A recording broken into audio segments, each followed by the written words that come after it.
Halo, dalam video kali ini saya akan membahas tentang hutang pemegang saham CV. Apakah rawan pertanyaan dan bagaimana dengan SPTOP-nya?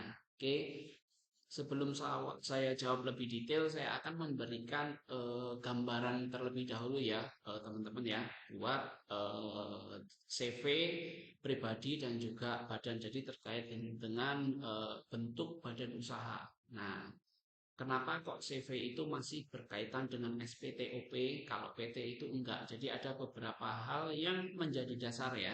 Perbedaan antara CV dan juga dengan PT ya. Kalau CV itu adalah merupakan badan usaha yang tidak dapat memiliki aset berupa tanah. Jadi dia hanya memiliki atau hanya berjenis badan usaha saja. Beda dengan PT. Kalau PT itu adalah badan usaha yang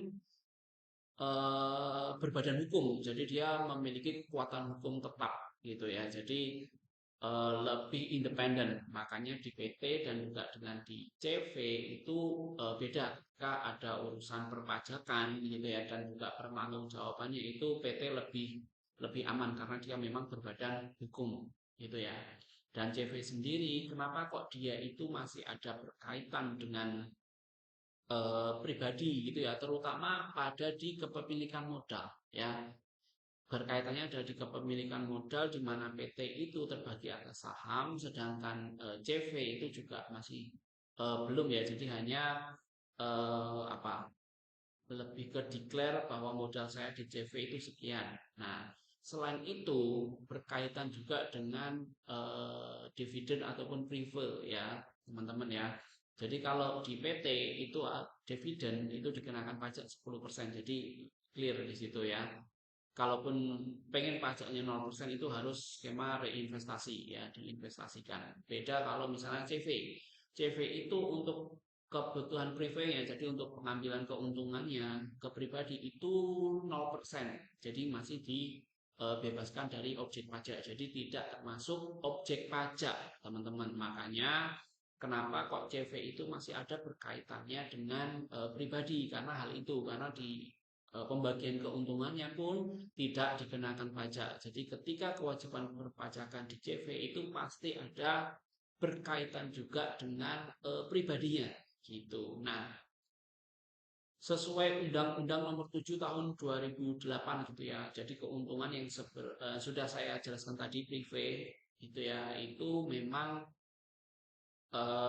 dibebaskan dari pajak sehingga cukup lapor di 1770 lampiran 3 itu bagian B, kalau nggak salah di bawah, kalau nggak BC saya lupa lokasinya, itu ada penghasilan atas pembagian laba firma, kemudian perseroan itu tadi CV, kemudian apa namanya dari persekutuan, nah itu dibebaskan. Nah, masuk disitulah untuk apa namanya privé tersebut. Nah, kemudian untuk pemberian gaji direksi CV pun itu juga bukan objek pajak, jadi tidak diperhitungkan untuk PPh 21-nya.